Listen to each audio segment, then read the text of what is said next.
It is so essential to understand these soft skills, and I call them power skills. The stronger your network, it's easier to get the work done. It's the world of AI. We can get the work done within minutes. I would love to know from somebody who is just initially starting up as a person who's just getting into corporate, what are the hacks that you feel like, or what are the soft skills that you feel like, they need to take care of? The leader cannot be impulsive. An impulsive leader would take a lot of bad decisions, and there also you pause. Communication is a channel that you should always keep open. While I'm telling the other person that this is what my challenge is, I also show an intent of helping the other person. What are the corporate challenges, and like how to do that in a subtle way, in a very natural way, that it doesn't feel like a big thing? We always have this misconception that if somebody is speaking in English, they have good communication. Meditating, reading, and walking. These three things, if I'm not doing any certain time in my life, I feel that nothing is going right. Hi everyone, welcome back to the Skill Set School, that one school I always say you never knew, because I again have a person who can prove this all right. We always meet about the real skills, we decode about the skills that are actually important. So today we have an expert who has been dealing with soft skills, and the best part is that she'll tell you what exactly soft skill comprises of, apart communication skills as well. So we have today with us none other than a social media coach, and I should say an executive coach, or I should say a person who has an exclusive presence expert. Like, there are a lot of titles that I can add to her name because she knows about a lot of things. She has been a part of L&D. And again, she's none other than Kanchan Chadha. So I would request her to tell you about her story. But before I start all of that, a very warm welcome to you, ma'am. Thank you for joining us. I hope, this podcast is going to be something that every student, every entrepreneur, every midterm career level person can relate to. So I'll hand over the stage to you, and we'll start with a little introduction of yours, and then we'll know, how actually soft skills pulled you over here. Sure. Thank you so much, Charu. And I think it's an honor sitting, across you and talking about soft skills. A topic I would say that's too dear to me, too close to me, because I speak about it every single day. And I think I can spend a year talking about it non-stop. So I come with, more than 17 years of experience. I've worked with various brands like Birlasoft, HCL, Dr. Lal Path Labs. I've worked with Pearl Academy, Times of India. So all these. And the person who's sitting in front of you, I was not the same, before, I started this whole journey. So when I go back in my childhood, I remember a girl, underconfident, wasn't aware of whatever is happening, why are we studying, things like that. Bullied, I got bullied a lot in my childhood. Quite poor communication skills. I would not speak in front of people, and underdressed, I would say, I would dress poorly. I mean, nothing that I see myself as today. The only reason probably I was not guided in the manner that I should be, or probably, if you see today's children, they are so well dressed, they are aware, they will speak their heart out. Yeah. But I wasn't the one. And when somebody would ask कि बड़े होके क्या बनना चाहते हो, I didn't know. I was not at all aware of, okay, बड़े होके कुछ बनना भी है. I mean, is there something like that? But there's one incident that I remember when I actually thought that, okay, this is something that I want to become. So one day I, in a random magazine, I saw this girl in a fine suit, corporate attire, sitting through a large, glass window, in a corporate environment, and very confident, radiant, that kind of photograph I saw. And at that moment, I knew I wanted to become this. And that was the moment I started understanding myself. And when I said that I was bullied a lot, it wasn't something was really saying something to me, but in very subtle ways, when you see people who are speaking in such a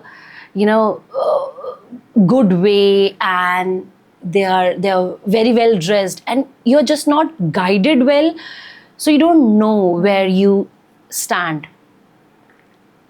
And that's where my awareness journey started, because I kind of started understanding that this is who I am and this is where I want to go. And I knew, okay, I don't speak well, I don't dress up well, I can't speak when there are 2-3 people. So I think that's where my journey started. And I come from, I'm a government school product wherein, you get to learn alphabets, A, B, C, D in 6th standard. Yeah. But then I kept finding myself. I didn't know that I was trying to find, but yes, I knew that there was a sense of restlessness in me. I knew that I am for something bigger than what I was doing at that point in time. And after college, I kind of started doing some jobs and things like that, and still I was restless. And that's where I kind of got into corporate training. Just that in my earlier jobs, I loved guiding new joiners. And that's where I knew I can do this for my whole life. Okay. At that point in time, I was not at all aware what corporate training means. I was completely unaware, and I think that's where my journey started. I started working for an NGO for free. I left my job, I started working for free for an NGO which is called Ank India organization.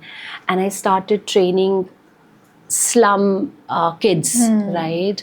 And on personality development, communication skills, very basic aspects of it. And when I look back my journey, and today I train professionals, mid-career professionals. I've trained from frontliners to CXO level people, right? And when I see this, I really feel that it is so essential to understand these soft skills, and I call them power skills. Oh my God.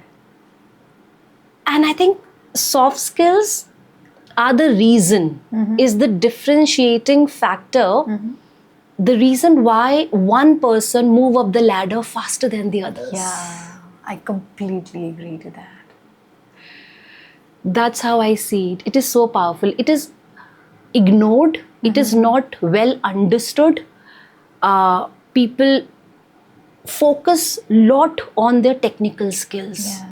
And by the time they realize that why am I not being promoted, they have already crossed like 10 years, 15 years of their journey, and they're still trying to understand. Yeah. When I left my job in December 2024. Okay. And from January 2025, I started working as a freelance corporate trainer. Okay. And I'm being an executive coach. I help mid-career professionals and aspiring trainers. Oh, nice. So that's a different part of the story as well. Yes. That's how it is. All right. So, I feel like before the podcast, as we were talking, that, there are dots that we connect. To see how beautifully we have connected dots, that, you being, because when I see you today, you dress so nicely, you look so beautiful. Then, while talking, the soft skills and all of that. So, it's like I am able to connect the dots, and, like huge kudos to, all of that you've gathered, all the strength that you've gone through. Now, coming again to, I would like to start with this powerhouse thing that you said. I mean, that's a different name that I feel like to soft skills that could be given, because, now AI is the thing, and technical skills and all of that can be, done. But when I talk about emotional intelligence, that is a kind of soft skill that I relate to more. And I feel like, when it comes to corporate ladder and all of those things, this is missing in people. So, I would like you to start with what actually soft skill has in, what it caters to. It is about emotional intelligence. It's about, what other skills, because I believe people don't talk about problem solving. That is also a soft skill. Then critical thinking is also itself a soft skill. So I would like to know a little about all the soft skills that are catering around this powerhouse or power skills that you talk about. Certainly, Charu. So, how I see it, because as I said that, it's a differentiating factor. And I always use, when I speak with mid-career professionals, people who have spent 10 years, 15 years in their journey, I always tell them that remember this acronym, which is GRIPS, Okay. right? And to understand that what are few soft skills or power skills that we should work upon or we should be ready, if you really want to move up the ladder. First is growth mindset. Growth mindset is nothing but taking the charge of the situation, seeing the solution side of the problem, because in the organizations we have seen people will keep blaming others or probably the system. But are you a part of the problem or you're a part of solution? So growth mindset, the managers really want to see their team to take the ownership of what is happening and what best they can do in that situation. Of course, there are things which are, not in our control. So that's one. Then in GRIPS, the second thing is R, which is relationship building or stakeholder management.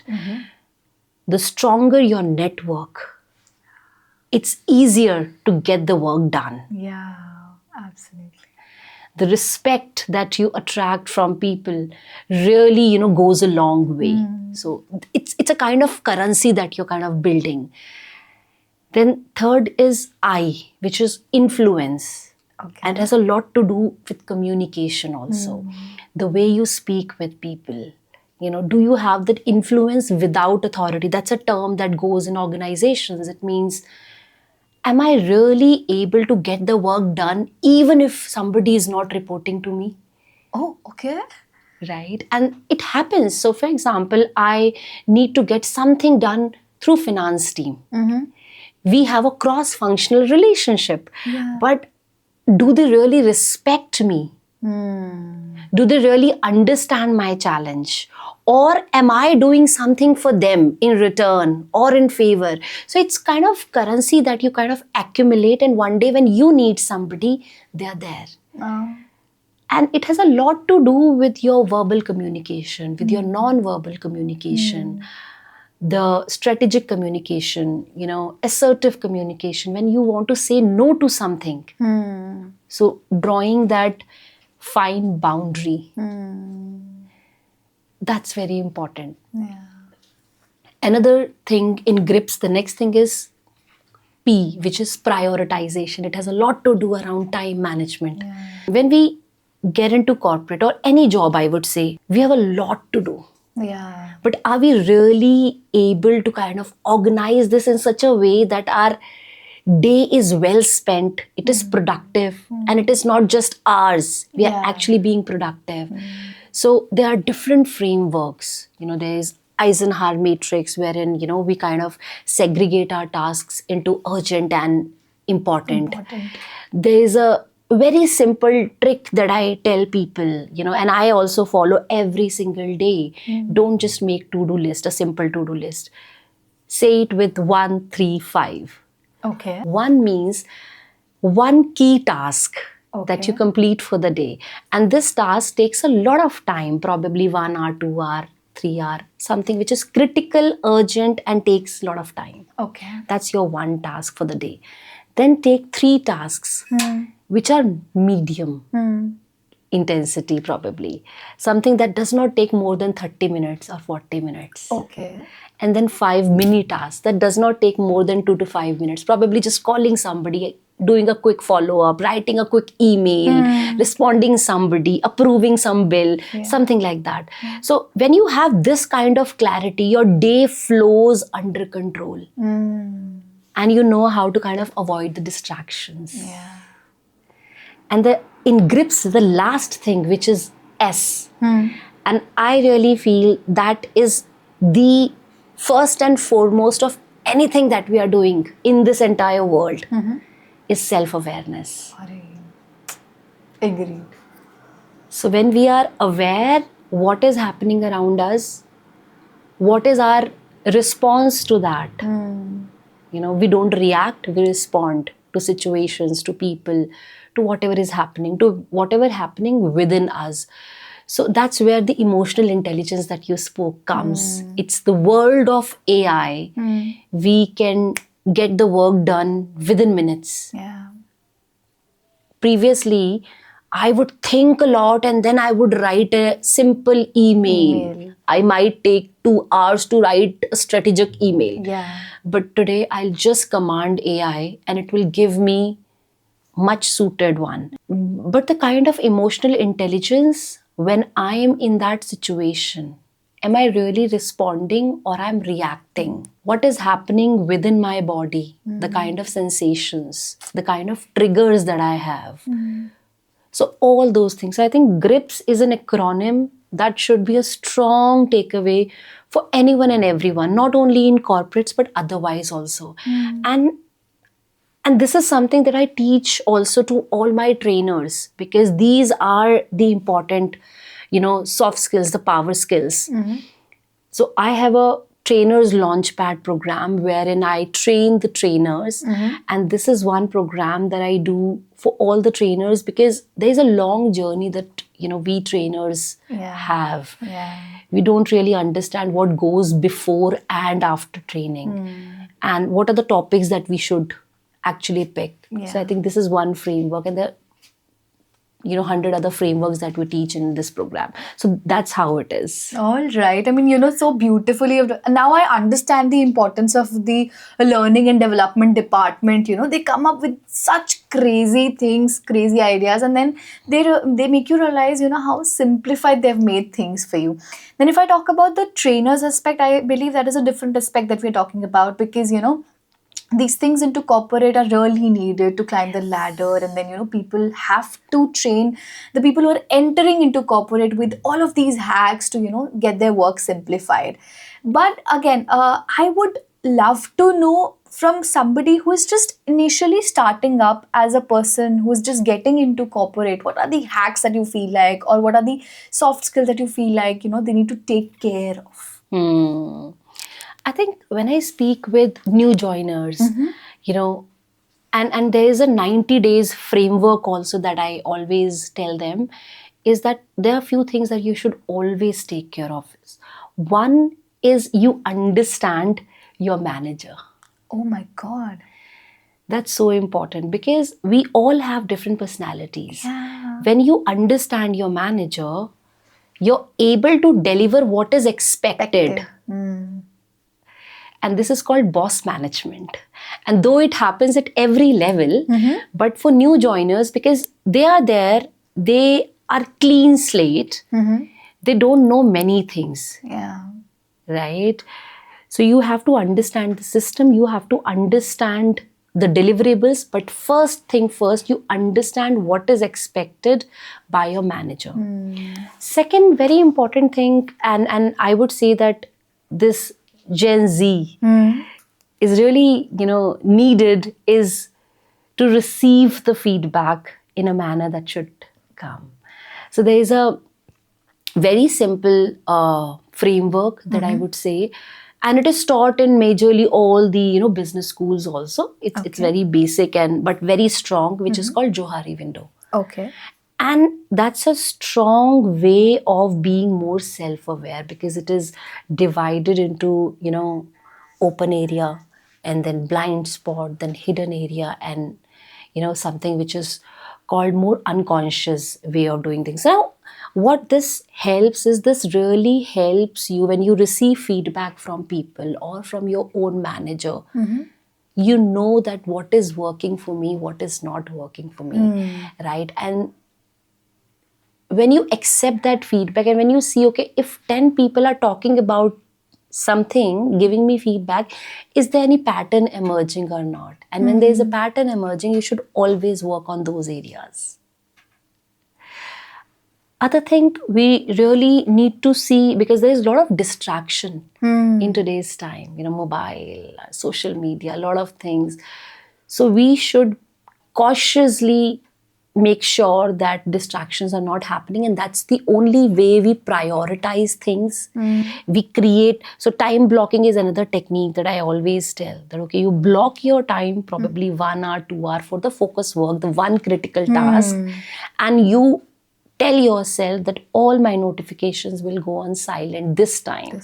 So you create those focus times for yourself. So I think feedback and then time management, understanding your boss.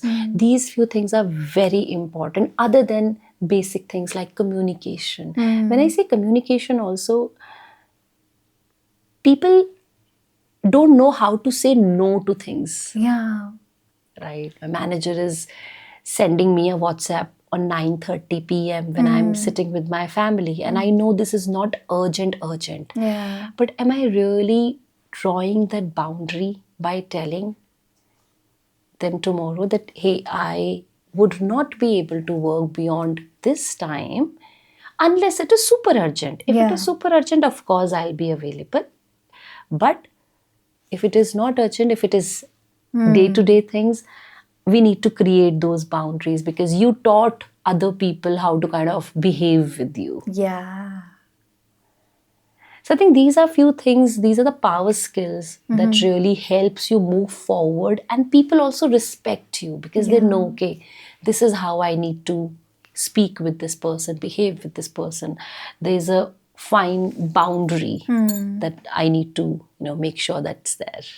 All right. I mean, I feel like these are very simple things, we need to take care of. Again, I would say the same thing that you needed always, guidance. Somebody to just, tell you that these are the basic things that you need to take care of. There was one thing that you beautifully said, a thin line or a boundary is to be made. How to actually say no to things when, they come up, because you have been into corporate, 17 years of experience is actually a lot. So, what are the corporate challenges, and like how to do that in a subtle way, in a very natural way, that it doesn't feel like a big thing, or it creates an escalation sort of a thing. So how to do that? So I think it should happen in a way wherein the other person does not feel disrespected. That's very important, right?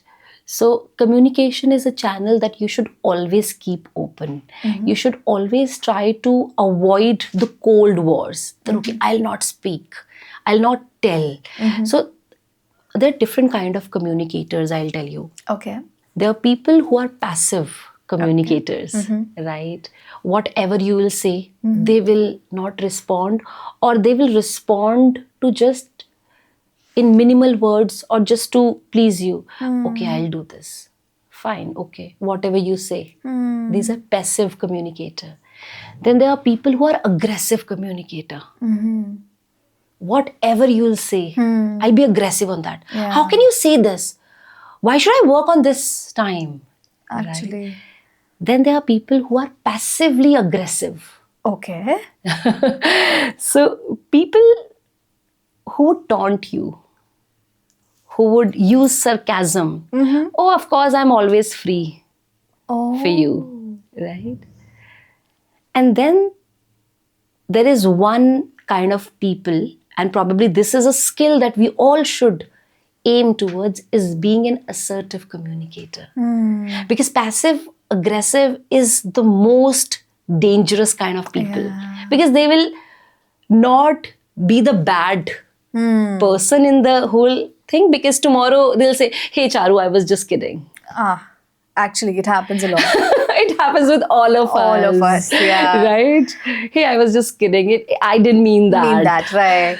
But this assertive person knows that the other person also has a life. I respect your opinion, but this is what I will be able to do or not. So probably, somebody comes to me and say that, Kanchan, I want you to do this particular thing. So I'll politely say that, hey, I completely understand that this is so important for you, but right now I'm working on this X project. Yeah. What I can do is probably we can work on this at 5 o'clock or tomorrow. Else, I think this is a person who can help you with. So while I'm telling the other person that this is what my challenge is, I also show an intent of helping the other person. But people don't actually think this much before speaking. I feel like they speak before even thinking. That happens a lot. So I get to know about this assertive thinking. I mean, I feel like assertively speaking about things, not even denying, but then, just letting them know that, this is something, so that they're even empathetic to you because you understand them as well, and then you expect the same in return. I mean, I really like this way. What are the other challenges or other examples that you have been facing into corporate, or you feel like people should know about it? So what's that? I think there are two things which I have really learned over these years. And one word for this would be pause. Okay. I'll tell you, in my initial years, while I was, working as a trainer, I would meet leaders and I would see their schedules. It's crazy. Yeah. Senior leaders, their schedule is crazy. But when you see a good leader, they'll be calm. And one thing that I've learned is there was my CHRO, and I was like very, anxious about something, some event has to happen and things like that. And I went to him and I said, "Sir, this is happening and that is happening and this, I need this approval and whatever. It is so urgent and things." And he's like, okay, he's just listening to me. And he said, "Okay, Kanchan, just give me some time. I'll sleep over this and I'll come back to you first thing in the morning." And I was like, what the hell? It's just yes or no. It's not a big deal for this person. Why is he holding me? That, okay, tomorrow morning I'll Get back come to you. back to you. And in a manner which says that, hey, nothing is going anywhere. It's like, okay, sir, fine. And I came back. That point in time, I could not understand that. And the whole night I kind of cribbing within myself that why he can't just say yes, because it's so this thing. And tomorrow morning when I went to him and he said whatever he has to say, I just told him, because I was, he's a kind of a role model to me. I said, "So it was so simple, and you could have said the same thing last night also, yesterday also, and you didn't say this." I mean, I was so anxious the whole night. So he's just said this one simple thing, and still it's very close to my heart. He said, "Kanchan, this is something that you need to learn. Oh my God. World is going nowhere, but when you decide a simple thing, the impact is on the organization. Yeah. You might not see that, but I'm sitting on this chair can sense that. Because 10 people will come to me and ask me 10 things, right? And till that time, I was very impulsive of a person, right? I would take decisions on the go, and I would do a lot of impulsive buying, things like that. And that moment actually changed me, and that pause word that I'm saying, now when I take a decision, even just buying a simple thing from Amazon or something, a simple practice that I follow is I'll just add in my cart. Okay. And I'll say, okay, I'll buy it tomorrow. If till tomorrow my need is there. And whenever I make decisions, because I've made n number of wrong decisions in my life just because of that impulsive behavior. That's one, when you make decisions and things like that, that's one example. Another thing in communication, whenever you hear any leader who's a great communicator, be it in any language, they take a lot of pause. Because pause is the superpower that gives your brain a time to process information, catches your vocabulary in the right manner. Yeah. You're not using fillers. And it brings a lot of maturity in the way you communicate. Yeah. So I think one thing, whenever I train my trainers also, I tell them, pause. You have good English, you have enough vocabulary. You just need to pause. Don't rush. So I think this is one word that is defining in my own life. Yeah. And the other one was, so like you said, pause. I mean, although I can see the pause while you speak also, you actually take that pause to, come up with the next thing that you're there. And the second thing that you stick. Pause is the center of both the aspect that I've said. Okay. Because we are also pausing and holding the decision. We are not being impulsive. Because a leader cannot be impulsive. An impulsive leader would take a lot of bad decisions, and there also you pause. And being slow and subtle also is a thing that comes with that only. When you pause, you slow down, you're clear about your things and how nicely you portray them in front of the people. All right, I mean that's crazy. I mean, I really like it. Now I would like to come up with this thing. We talked about mid-level career levels professionals that they're doing something and then are all getting their appraisals. We talk about people who are entering into corporate. When I talk about entrepreneurs, how do you feel like that change comes in, because they have to talk to a lot of people, they have to get so much of work done just by communicating themselves. So like what is the thing, or what is the hack that they need to take care of? Absolutely. I think as an executive coach, when I connect with entrepreneurs or, startup founders, they started their venture. They were very good in that. They had their heart light, into that. But when speaking in front of them, in front of people, presenting in front of people, they would held back. Yeah. So I think one thing which is presentation, it's not just beautiful slides. It's not just that you are looking absolutely stunning, fine, but are you really able to put across your message in the right manner, in that minimal time? Because when I meet a leader, somebody who's a decision maker in an organization, they don't have that much time. Yeah. They'll just give you, see, I have just 15 minutes or 10 minutes. Tell me your pitch. Exactly. So are you able to say with that much passion and conviction that the other person will also get that energy? I think that's one area where I really see a lot of work has to be done. Yes. People have n number of years of experience, but their presentation sucks. And in soft skills or in power skills, be at any level, be it students, people who are entering the workforce, mid-career, entrepreneurs, or anybody, I just say these three pillars we should always remember is A, B, C. Okay. Which is appearance. How do you look? Just look at yourself. Do you really look where you're standing? What you're representing? If you're a trainer, you should look like a trainer. Right? If you're going for a funeral, you should dress accordingly. Yeah. So whatever you are. So one is appearance. Second is behavior. Behave the way for your next role, not the existing role. Okay. So if probably I'm a manager and tomorrow I want to become an AVP or whatever, I should behave that role today.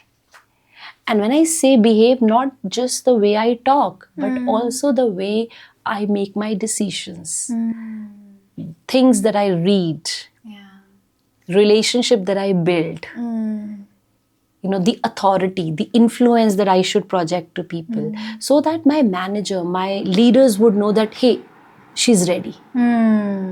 She's ready, right?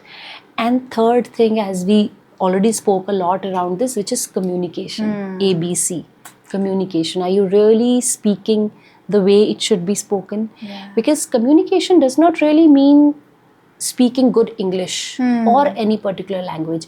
These are two different things. We always have this misconception that if somebody is speaking in English, they have good communication. They're a good communicator. It's not about the language. It's about, are you really able to put across your message in the right manner or not? So if you are able to simplify things that people can really understand, when I'm speaking with a child, am I really able to break down the information in such a way that the child will understand? Yeah. Then I am a good communicator. Yeah. So I should speak to my audience. Like I was working with Dr. Lal Path Labs. Okay. So there I had trained a lot of frontliners, right? For frontliners, they would meet patients, people who are already in pain. So we would tell them what is empathy means. whatever you are speaking, if you don't have that emotion, that genuineness, that authenticity and empathy in your language, in your tone, you're just doing the transactional Traction. stuff. So I think that's really important, that what is the playground that you have, and you have that A, B, C according to that playground, according to your audience. That's very important. There was a part that you said in this that, how do you or are you able to make the other person understand? I feel like storytelling plays a really good role in it. So, like, how do you see storytelling as, or how do you picture storytelling into communication? Okay, so I had trained, senior leaders on business storytelling. Uh-huh. And that's something that has taught a lot of things to me also, because in those sessions people would come back with their stories. Oh. So you remember, if I'll show you a picture wherein there's an apple falling and there's a man sitting, what does it remember? What do you recall? Gravity, obviously. Do you remember the formula for gravity? No. Right. So it simply says that people don't remember facts. People remember the stories behind that. Yeah. Right. Our brain works accordingly. We watched a picture probably 10 years before, and I would know the story, at least the gist of it, Yeah. right? And then we would be able to reconnect this. So that's where, if you are a salesperson, are you able to tell the story behind your product? That's very important. If you are a product manager, if you are a trainer, if you are a manager, if you're anyone, when you connect with people. So for example, if I'm a manager, I meet my team. Am I really able to inspire them through something which is my story, wherein I'm showing the vulnerability, that I belong to you. I'm one of you. And that's where this entire storytelling comes into the picture. And we are using this everywhere, in our trainings, in media, ads, everywhere. Yeah. Because that's the kind of narrative we want to tell to the people. So I think that's what it is. All right. So, storytelling, I believe, is again one of the hack behind, making people remind you, make you remember that is the one thing. So, while coming to an end, what are the extra hacks, or what are the extra skills that you would like to put in into people? Like, let's say if everybody, a student, a mid-level career professional, an entrepreneur, so everybody is watching this video, what would be that one piece of advice, that one piece of hack, that one piece of tip that you would like to give? Sure. I think, as I said previously also, that what is most important, and all these branches are emerging from there, is self-awareness. Yeah. Work on your self-awareness. How much do you understand about yourself, right?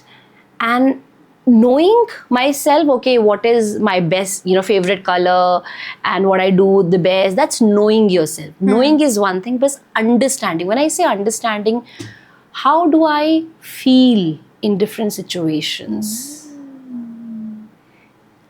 How do I behave when I'm alone with someone, or when I'm in the group? Yeah.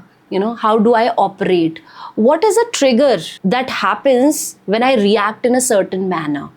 So when I say this, probably, I've heard somebody saying that, when I'm hungry, I get angry. And we all are, like. And somebody said that, when there's a lot of heat, so I can't really bear temperature. And that's where I start feeling irritated by anything and everything that happens. So when you see that, okay, I am not really liking one set of my behavior, or I'm getting a lot of feedback around that, which is, critical feedback, just be aware of what is happening within you, within your body, within your mind, when you behave in this manner, and journal it. Okay. When you journal every single time, there will certainly, most definitely, a pattern would emerge. That, okay, this happens, so probably something that I get irritated when somebody speaks a lie and I get to know this person is not genuine, somehow I feel very uncomfortable sitting across that person. Yeah. And that's a behavior that I probably don't like about myself, because we know that, okay, we should be friendly with everyone and things like that. But now when I'm self-aware, what I'll do is I'll accept that trigger. I'll say, okay, this is happening within my body. Just be calm. I'll take some breaths and I'll be calm. And I think that's where I said all these things, impulsiveness, because impulsive behavior is something when something happens to you and you react to it. Rather than responding. Because in response and reaction, there's only one difference: pause. And that pause will come only if you're aware what is happening within you. So I always tell people, gather knowledge, not information, but knowledge through reading, through whatever channel, probably YouTube, news channels, whatever it is, in whichever field that you want. Though we should always try to kind of gather understanding from various fields to be more aware. Journal is very important. And I think one thing that has really worked with me is having a morning time. And this is something, a realization that has emerged through a pattern that I've seen. Okay. That I would feel my days are, no matter how good I am working, how productive not productive, but how good I am doing all the stuff, ticking all the boxes in the to-do list. Towards the end of the day, I'll feel that, hey, I'm not really happy from within. And that's where I realized that whenever my mornings are not well aligned, so what I really want to do, or I've always done, irrespective of few breaks that came because of this, and this realization is happening because of that thing, that if I am not able to spending that morning time with myself, meditating, reading, and walking, these three things, if I'm not doing any certain time in my life, I feel that nothing is going right. Yeah. That constant feeling will there. So I'm just saying that be self-aware. When are you feeling what you're feeling and what is happening in your body? Just journal it. Just 2-3 sentences. How are you feeling, doing things, and what is working for you, what is not working for you? It would really grow you, help you grow as a person, as an individual. Yeah. I mean, I feel like, you've created a difference, like a thin line difference that I say when it comes to gathering up information and then having knowledge. Then there was a point where you said knowing about yourself and being aware about yourself. So, these are like the things that people feel like are the same when it comes to soft skills. They're like, that vocab is still missing, and that is only missing because they're not into all of these things and they don't know, they don't have somebody to guide and all of that. So while coming to a wrap, I would really like to thank you for coming and giving us this knowledge, to understand, because when I call myself a process trainer, I did myself, soft skill trainings and everything. So like, I am getting into this phase, and you coming over here, giving me such knowledge is really, really, really helpful, because I feel like regardless of whatever experience you have with the mid-career professionals and all of that, you also have an experience of training the trainers. So, I would really like to discuss, while coming to an end, that the launch pad that you have, would you like to discuss it with the audience if they want to enter into this zone, or how to do that? Sure. Thank you so much, first of all.